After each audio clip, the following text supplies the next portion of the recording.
Donc, Marie-Louise, voici l'image que je voulais te présenter ce matin, une des deux. Mais commençons par celle que tu connais déjà. Et je parle aussi à toi qui es sur Zoom. Je parle maintenant de l'image qui est, toi qui es sur Facebook autant pour moi. Donc, nous allons lire aujourd'hui un cours en miracle au chapitre 7, section 11, la dernière section du chapitre 7 qu'on va terminer aujourd'hui. Et pour la préparer, je vais d'abord commenter les deux images que tu vois sur Facebook. Il y a d'abord une que tu vois à côté de la vidéo, qui est verticale, où tu as les 5 hexagones, les 4 hexagones et puis la population en bas, que tu connais déjà, mais c'est toujours bon de répéter pour que les gens sachent de quoi nous parlons, ceux qui n'ont pas l'habitude d'être là. L'image en général, cette image que tu vois donc qui te présente 4 hexagones et puis une foule en bas, celle qui est juste à côté de la vidéo, je voudrais insister sur un point que je vais appeler sur cette image l'instant saint. L'instant saint, c'est la frontière qui sépare le Saint-Esprit de l'ego. C'est, on pourrait dire, la frontière qui sépare la réalité du rêve.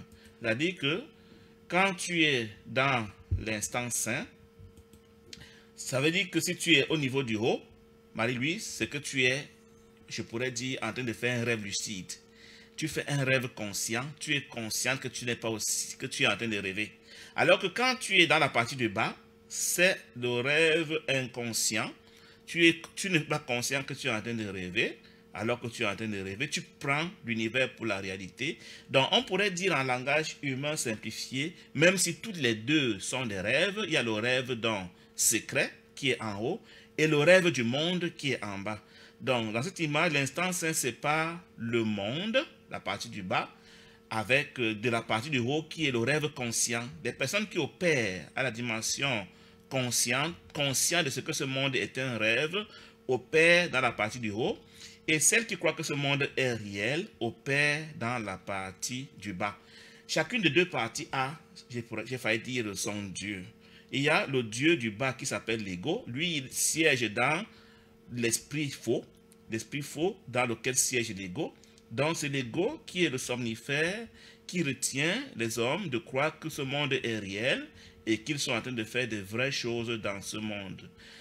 La partie du bas, la partie du monde, le rêve du monde, n'est pas du tout reconnu par la partie du haut. C'est-à-dire que tout ce que nous faisons ici en bas, vraiment, Marie-Louise, c'est une jungle. C'est la cour du roi Péto, c'est chacun pour tous, c'est pas moi, la force règne. Il n'y a pas de Dieu en dehors de l'ego pour gérer cette partie du bas.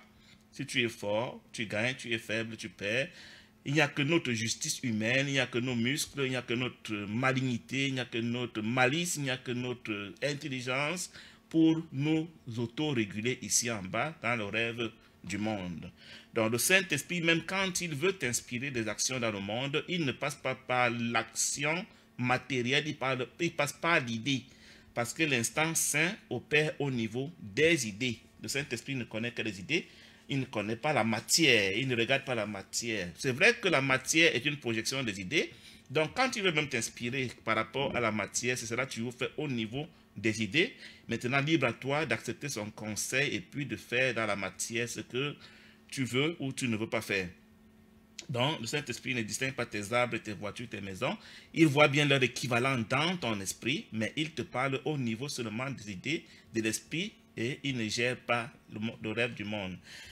Pourquoi il ne voit que les idées? Parce que les idées ont cette capacité de se ressembler. Le Saint-Esprit a ce qu'on appelle la perception unifiée. En passant, le Saint-Esprit dans ce petit hexagone, le premier qui est juste après l'instant saint, ça c'est donc son royaume à lui, le royaume du Saint-Esprit, comme l'esprit faux est le royaume de l'ego. Donc, l'ego et le Saint-Esprit sont nos deux dieux dans le rêve. Quand tu es en train de faire un rêve éveillé, le Saint-Esprit est ton Dieu. Et quand tu fais le rêve inconscient, c'est l'ego qui est ton Dieu. L'ego, son attribut principal, c'est de te faire croire qu'il y a le monde et il y a le ciel à part. Il y a lui et il y a Dieu à part. C'est l'ego qui t'incite à croire que la dualité est la réalité et que tout ce qui est différent de un peut avoir une validité quelconque. Par contre, dans la partie du haut de l'instant saint, seul le chiffre 1 est reconnu. Tout ce qui est au-dessus de 1 ou en dessous de 1 n'existe pas. C'est de l'illusion, c'est le rêve.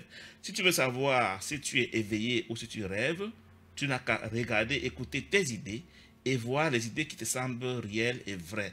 Si pour toi, quelque chose qui est divisible, qui peut être 2, 3, 4, ainsi de suite, est réel, c'est un signe de ce que tu es en train de rêver et que tu crois que le monde est réel. Ça, c'est l'attribut de ceux qui sont ici en bas. Dans les corps n'étant par exemple pas un, les corps étant séparés, ils ne sont pas réels.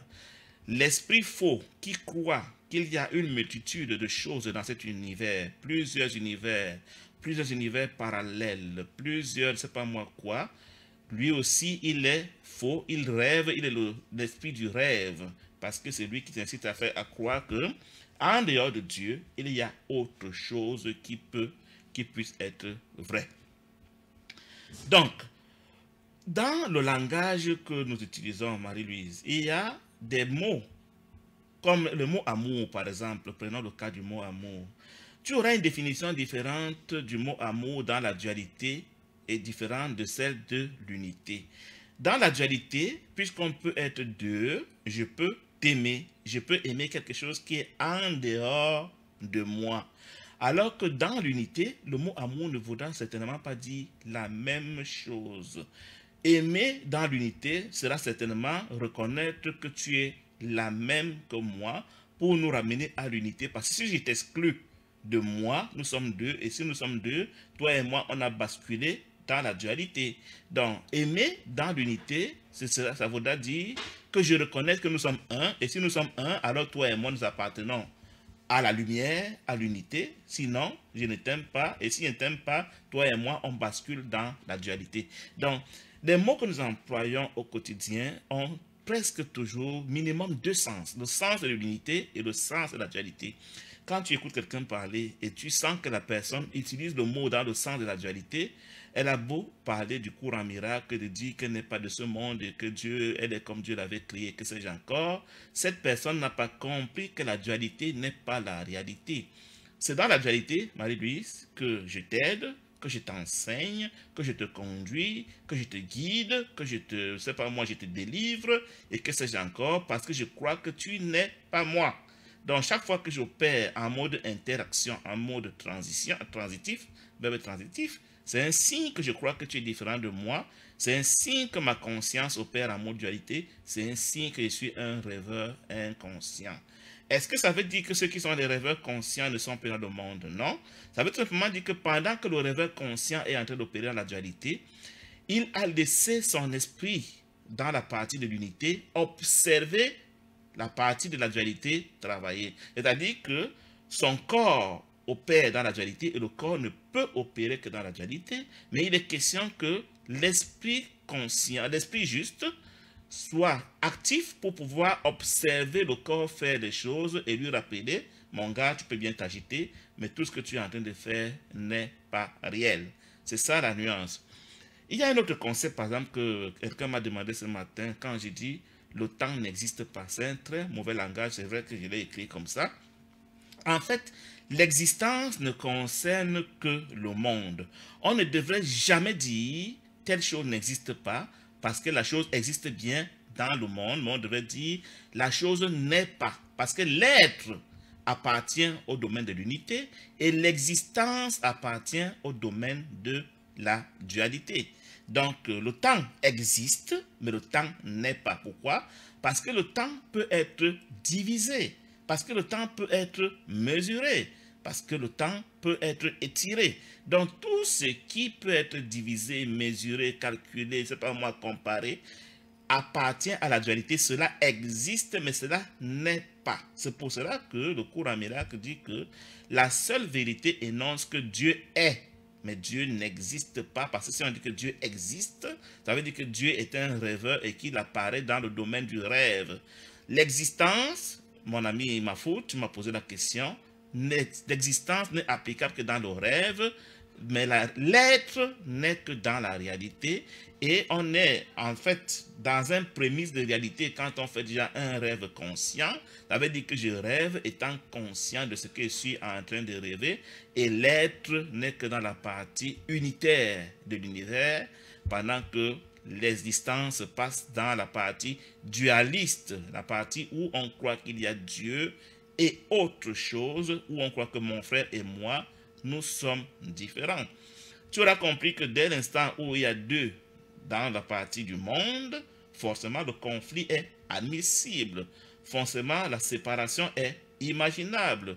Forcément, il y a des concepts qu'on va inventer dans la partie dualiste, mais qu'on ne peut pas trouver dans la partie unité. Par exemple, la perception.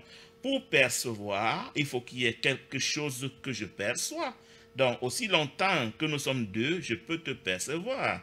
Mais dans l'unité, et puisque je suis seul dans l'unité, l'unité dit que je suis seul, ce qui signifie que je ne peux rien percevoir.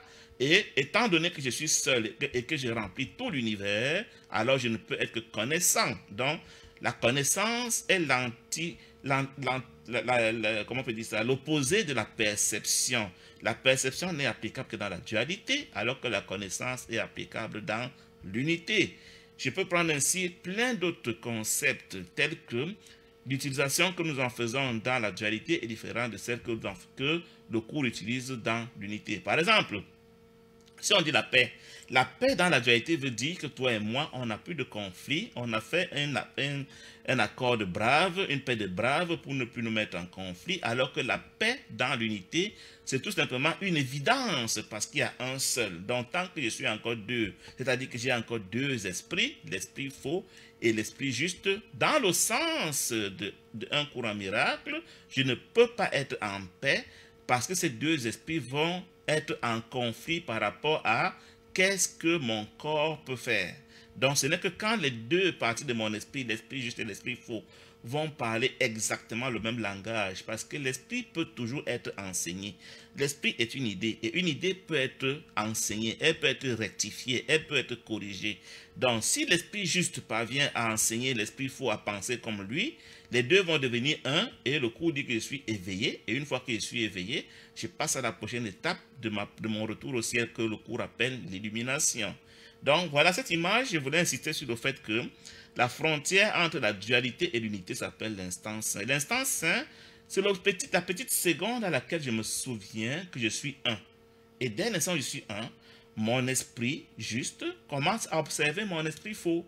Je commence à observer mes pensées. Je peux les voir s'agiter sans les juger, sans les critiquer, sans les condamner, mais je suis conscient de ce que ma partie fausse est en train de faire des choses que je ne vais pas évaluer, critiquer, juger, mais ce ne sera plus de manière inconsciente.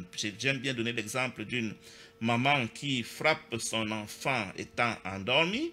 Elle peut frapper son enfant comme frappant un serpent ou un corps étranger, mais une maman qui est un tant soit peu éveillée, quand elle tape son enfant, sa partie éveillée regarde la partie fausse taper l'enfant, parce qu'il faut bien le discipliner, mais ce ne sera pas avec la brutalité d'un tyran, de quelqu'un qu'on ne reconnaît pas. Donc c'est en cela qu'on peut voir la différence entre la colère éveillée et la colère endormie. Quand je crois que je suis mon corps et que je suis l'esprit faux, alors là je fais des folies, quitte à les regretter le lendemain. Quand la séparation revient, il dit mais qu'est-ce que j'ai fait hier? Parce que je me suis vu en retard. Il est question que je ne me vois pas en différé, mais que je me vois en direct à tout instant, que je sois toujours dans l'instant saint où l'esprit juste surveille l'esprit faux. À la limite, l'idéal, c'est que l'esprit juste enseigne l'esprit faux à penser comme Dieu. Mais s'il ne peut pas l'enseigner pour le moment, au moins qu'il puisse le surveiller pour le tenir en laisse. Donc, si nous voulons parler souvent de la conscience qui juge les gens, pensons-nous souvent, très souvent c'est l'esprit juste que nous croyons être Dieu, nous croyons qu'il est en train de nous juger, mais l'esprit juste ne nous juge jamais, c'est la conscience qui opère dans ce mode, c'est elle qui, en fonction de notre système de croyance, peut nous dire ce que tu as fait est en violation avec le système de croyance et puis nous culpabiliser, mais l'esprit juste, lui, il ne nous juge jamais, tout ce qu'il peut faire, c'est regarder l'esprit faux dans l'espoir de l'enseigner, de l'amener à changer sa manière de faire et de voir les choses. Donc, voilà pour ce qui est de cette partie de l'image. Je vais nous amener... Je rappelle aussi que l'esprit conscient, que j'ai appelé ici la conscience ou un ascenseur, c'est en fait que le ciel, c'est le premier hexagone en haut. C'est là que siège Dieu. Dans le ciel, il y a l'unité parfaite. Ça veut dire que il y a un seul qui est tout le monde. C'est-à-dire qu'il y a un seul, je vais revenir là-dessus, qui est tous. Donc, ce sera l'image d'un poisson qui est unique, mais qui va s'appeler en même temps Wilfried, qui va s'appeler Marie-Louise, qui va s'appeler Guy, qui va s'appeler Jean, Pierre, et ainsi de suite, et Désiré. Donc, le seul là porte tous les noms. Si je veux m'approprier lui, je deviens lui et j'ai droit à tous les pouvoirs. C'est pour ça qu'on parle d'unité parfaite. L'unité parfaite dit que le seul qui est au ciel est en même temps tous. Donc chacun a le droit de se réclamer de lui comme étant lui sans avoir de culpabilité et de régir comme si tu étais seul. Donc c'est ça l'unité parfaite, c'est ça le ciel. Au ciel, nous sommes tous un, comme si on était un. Pourquoi? Parce qu'on a la même pensée et c'est la pensée qui régit l'univers. On a beau paraître nombreux, mais puisqu'on pense la même chose, on devient un. Et comme on est un, on a tous les pouvoirs, on a tous les droits et tous les devoirs communs, mais chacun se comporte comme s'il est seul dans l'univers, dirigeant l'univers tout seul. D'où l'expression l'unité parfaite, le domaine de l'unité parfaite, la conscience de l'unité parfaite. En revanche, après le ciel, il y a le premier niveau de rêve, que l'on peut l'appeler ainsi, que j'appelle le Christ, dans lequel tu as appris à distinguer ton frère de toi. Ton frère pense encore et certainement comme Dieu, mais vous n'avez plus la même pensée. Donc tu sais que ton frère pense unité parfaite, il ne pense pas dualité, mais vous ne partagez plus exactement les mêmes idées en même temps. Car cela ne tienne, quand vous allez rentrer au ciel, vous allez avoir la même idée en même temps, mais au niveau de l'entièreté, le plus important, c'est que tous pensent comme Dieu, mais tous ne pensent pas exactement en même temps la même chose. Donc, c'est déjà quand même un niveau de rêve, parce que la réalité veut qu'il y ait un seul et qu'il soit toi. Donc, le cours dit que nous n'avons jamais quitté le ciel, ça veut dire que tu es toujours et depuis toujours et à jamais le seul Dieu dans ton univers. Tu es assis au ciel, mais tu as aussi une copie de toi qui est dans l'esprit entier. Cette copie de toi qui croit connaître ses frères, même si tes frères ne pensent pas exactement comme toi, contrairement au ciel. Et cette copie donc tient, comme j'aime bien le dire, un rayon laser que j'appelle la conscience. C'est ce rayon laser que j'appelle la conscience, ce que j'ai dessiné ici, par un trait interrompu court qui va pointer ce à quoi tu veux t'identifier. Étant ici dans l'esprit entier, donc, Wilfried, tu as décidé que tu es, ma foi, cette petite fille, pour une prochaine vie, pas celle-ci. Dans cette-ci, tu as dit que tu es un garçon, tu es un homme. Donc, d'accord, l'esprit entier pointe cette fille, dit, je suis cette petite fille. Et cette petite fille vit une vie que tu ne contrôles pas forcément. Elle vit des aventures qui ont déjà été jouées avec des options. Donc, c'est un jeu à options, un film à options. Et ton rôle est, comme dans le jeu, ma foi, les jeux comme Adibou, pour ceux qui ont connu Adibou ou d'autres petits jeux comme ça, c'est d'accompagner ta marionnette, ta poupée, ta petite fille dans les différentes options. Donc, tout ce que tu as à faire, c'est de choisir la porte de droite ou la porte de gauche à chaque carrefour. Et parfois, il y aura même plusieurs autres portes. Et selon la porte que tu choisis, tu vis des nouvelles aventures avec ton bonhomme, pendant que les autres options te sont oubliées. Donc, étant assis ici dans l'esprit faux, c'est tout ce que nous faisons tous, c'est de télécommander chacun le petit bonhomme que nous avons choisi pour ouvrir des portes, la porte de gauche et la porte de droite, et suivre ses aventures jusqu'au jour où le petit bonhomme va arriver au niveau où il décède. Tu dis, oh, tu es décédé? Ok, je vais prendre notre bonhomme. Donc, tu recommences le jeu avec un autre bonhomme jusqu'à ce qu'un jour, tu diras, je suis fatigué de commander des bonhommes dans le rêve, je vais rentrer au ciel, tu vas éteindre ton rayon laser et tu vas rentrer au ciel et ce sera la fin des incarnations pour toi. Il n'y a pas d'incarnation, tu ne t'es pas incarné, tu n'as jamais été ici, mais tu as passé ton temps à jouer avec un rayon laser, choisissant des bonhommes que tu télécommandes et pour lesquels tu choisis, tu fais des choix. Mais une fois que tu as fait le choix en ouvrant une porte, celle de gauche, celle de droite, le reste de l'aventure, tu le contrôles jusqu'au prochain choix. Donc, si le bonhomme doit traverser des rivières, des montagnes, doit être mordu par un serpent et que sais-je encore, c'est vrai qu'à chaque seconde, tu peux faire un choix. Au moment où le serpent veut te mordre, tu peux dire oui, mords-moi, je suis très fort, il te mord et tu meurs. Ou tu peux dire non, je peux encore mourir, tu sautes et puis tu l'assommes et tu continues, c'est une autre option. Donc, à chaque seconde, ta seule liberté sera de choisir ce que tu veux que ton bonhomme fasse pour que l'aventure continue ou que l'aventure s'arrête. Donc, tout ce que ton bonhomme fait dans le rêve est un choix de ta part selon des options que tu fais. Si tu fais de mauvais choix, il va sans dire que tu vas passer par la douleur, la souffrance. Mais si tu fais aussi des choix un peu plus judicieux et intelligents, tu auras peut-être moins de peine, mais il n'y a pas d'option, il n'y a pas de film sans haut et bas. il n'y a pas de film qui n'a que de positif. Il y aura toujours des écueils que tu dois apprendre à traverser. D'où l'intérêt pour toi, dit le cours en miracle, de toujours demander conseil. Tu as 2 enseignants dans le cours en miracle en permanence, à chaque situation, l'ego et le Saint-Esprit. Chaque fois que tu es devant un carrefour, tu as le droit de te référer à l'un des deux pour dire « Qu'est-ce que tu me recommandes ici ?» Il te donne son avis, mais tu es libre de faire ce que tu veux. Donc voilà, pour ce qui est de cette première image sur laquelle je revenais, je vais te la présenter maintenant sous un autre format que j'ai préparé aujourd'hui. C'est celui-ci, mais là, en fait, là encore, c'est 2 images. La partie colorée en bas, tu l'ignores d'abord. Nous parlons de la partie du haut, qui est le résumé de ce que nous venons de nous dire de l'autre côté. Pour te dire, et là, je vais parler en termes de pourcentage, la partie du haut. L'instant saint, tu le reconnais, il sépare quoi? Il sépare la dualité de l'unité. Qu'est-ce qui fait la particularité de l'unité? C'est que tout dans l'unité est à 100%. C'est-à-dire que si tu as un attribut qui n'est pas à 100%, ça veut dire que tu es en train d'opérer en mode rêve. La partie du bas, la dualité, étant donné que la dualité a toujours le positif et le négatif, forcément le positif et le négatif se partagent de 100%. Dès l'instant où le positif et le négatif se partagent de 100%, tu es dans le rêve. Tu n'es plus dans la réalité. Donc, chaque fois que tu fais quelque chose à une personne seulement, à quelques personnes seulement ou à toi seul, tu as le droit, ce n'est pas une faute, mais tu es en train de rêver. Parce que dans la réalité, étant donné qu'il y a un seul qui est toi, c'est toujours à 100%. C'est pour cela que le cours dit, dans le premier de 50 principes, il n'y a pas un ordre de difficulté dans les miracles. C'est-à-dire que quand on opère en mode Saint-Esprit, on opère toujours au 100% étant donné qu'on opère à la dimension de l'unité.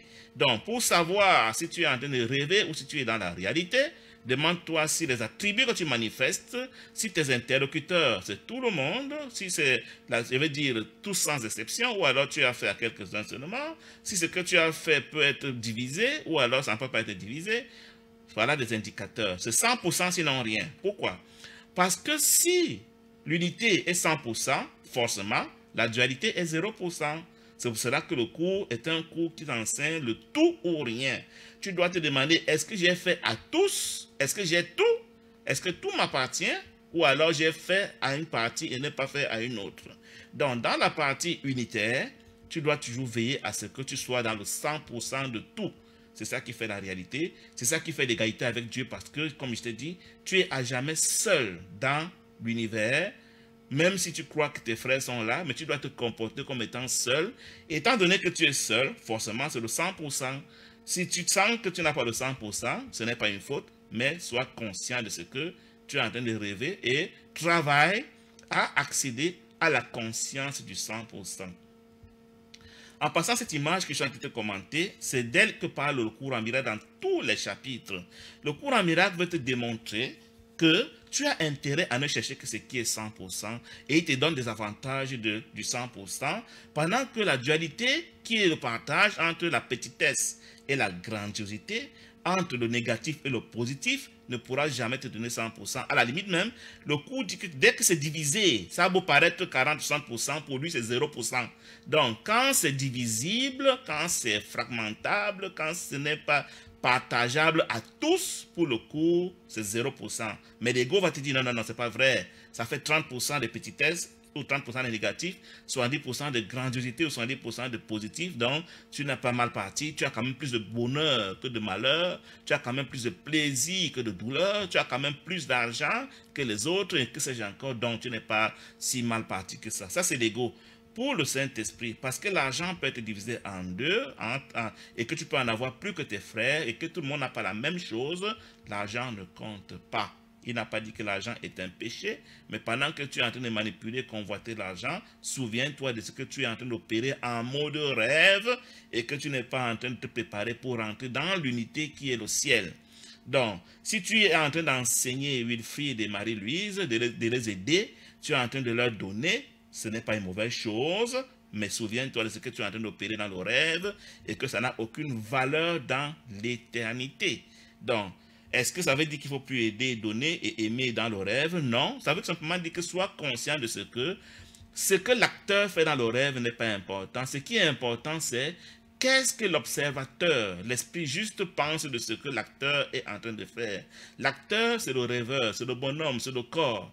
Si je le regarde avec les yeux de Dieu, j'ai opéré en mode unité, j'ai opéré en mode instant saint, je suis admissible au ciel parce que je lui ai pardonné. J'ai considéré qu'il n'a rien fait parce qu'il ne se passe rien dans le monde.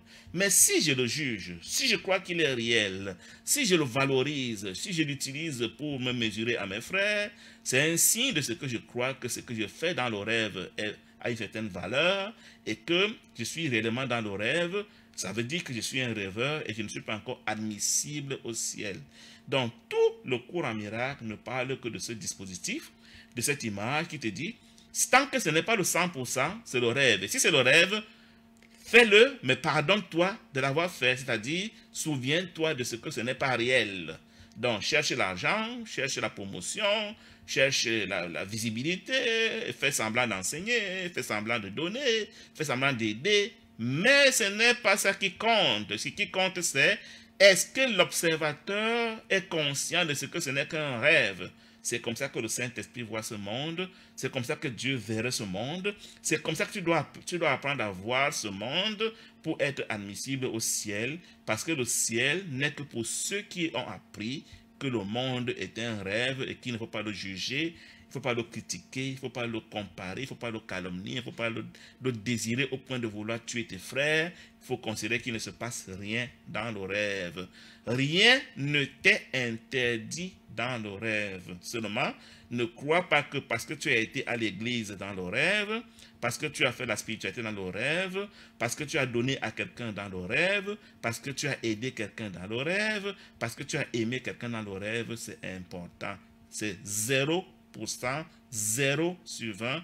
L'important, c'est que pendant que tu faisais dans le rêve, que ton observateur, que j'appelle ton esprit juste, était en train de voir que tu es en train de piloter un bonhomme, comme tu vois ton enfant qui joue à un jeu vidéo, tu peux t'asseoir à côté de lui et le voir prendre plaisir, crier, se fâcher, blâmer, mais toi, l'observateur derrière, tu souris de voir que l'enfant prend ça au sérieux et que l'enfant finit même par pleurer quand on l'a battu au jeu vidéo, mais tu ne vas pas l'accompagner dans son pleur.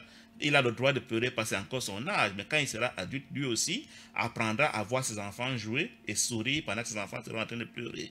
Donc ceux qui ont encore besoin de croire que ce monde est réel et qui ont encore besoin de se mettre en colère, qui ont encore besoin de jalouser, qui ont encore besoin de se valoriser, qui ont encore besoin d'enseigner, qui ont besoin d'aider, qui ont besoin de démontrer, qui ont besoin, je ne sais pas moi de quoi, respectent cela, c'est leur âge spirituel. Quand ils seront matures, ils comprendront que l'enjeu du cours n'est pas de t'interdire quoi que ce soit dans le rêve, mais toujours de te souvenir de ce que ce n'est qu'un rêve. De voir le monde comme le Saint-Esprit le voit, c'est-à-dire te souvenir qu'il ne se passe rien dans le rêve. Quand on parle de l'instant saint dans un cours en miracle, la sainteté parle toujours de l'unité. Sainteté veut dire unité. Donc le Saint-Esprit, c'est l'esprit de l'unité. Et quand on dit que tu es saint, ça veut dire que tu vois comme le Saint-Esprit, tu vois seulement le un. Quand tu vois le monde, les voitures sur l'autoroute, les avions, et c'est pas moi, les hommes, le Saint-Esprit voit tout ça comme une seule erreur. Il ne distingue pas les têtes, les pieds, les entreprises, machin.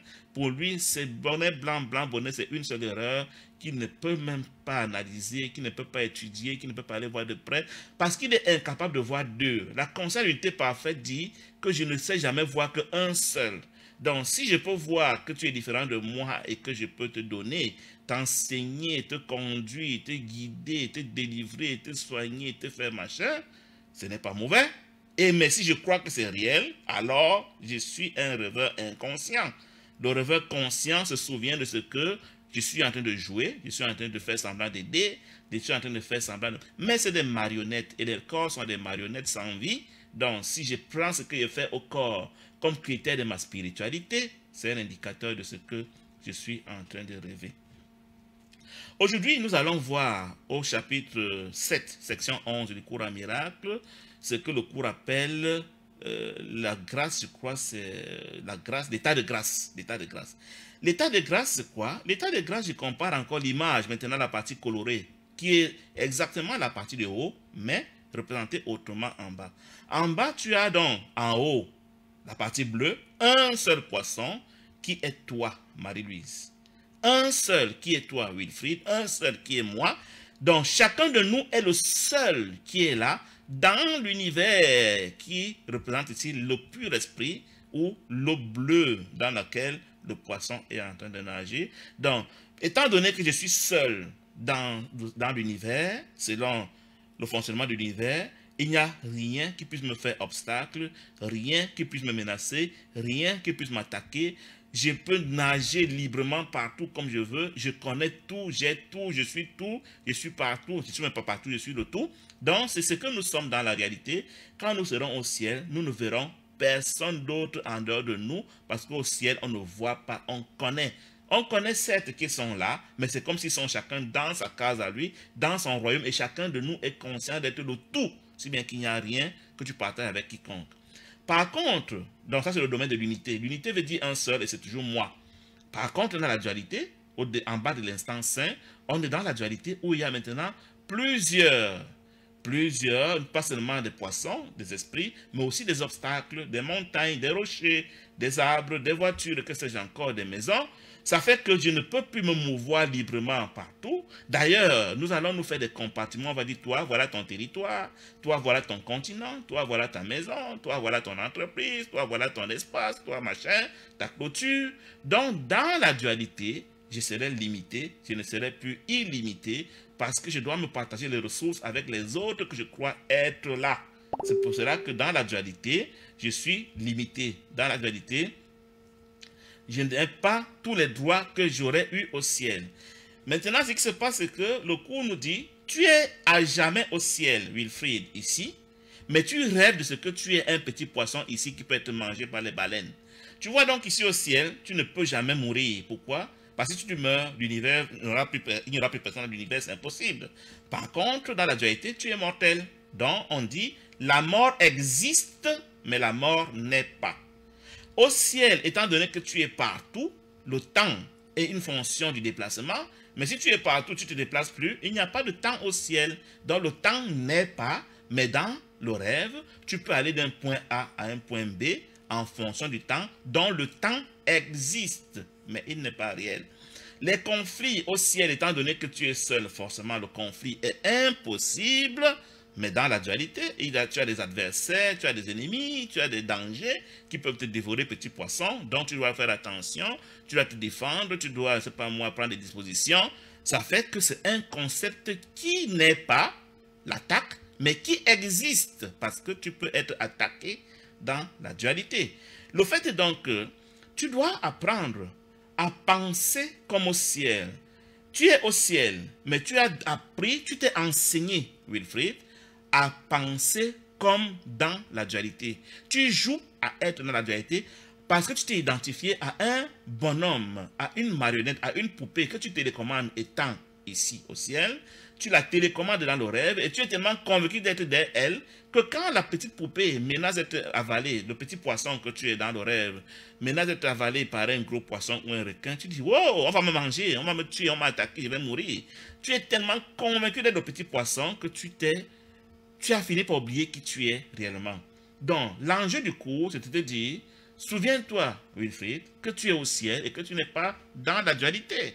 Donc, apprends à te comporter dans la dualité comme si tu te souviens de ce que tu es au ciel. Donc, ça veut dire que tu dois apprendre à ne plus avoir peur, tu dois apprendre à ne plus être attaqué, tu dois apprendre à ne plus croire qu'il y a quelqu'un avec toi.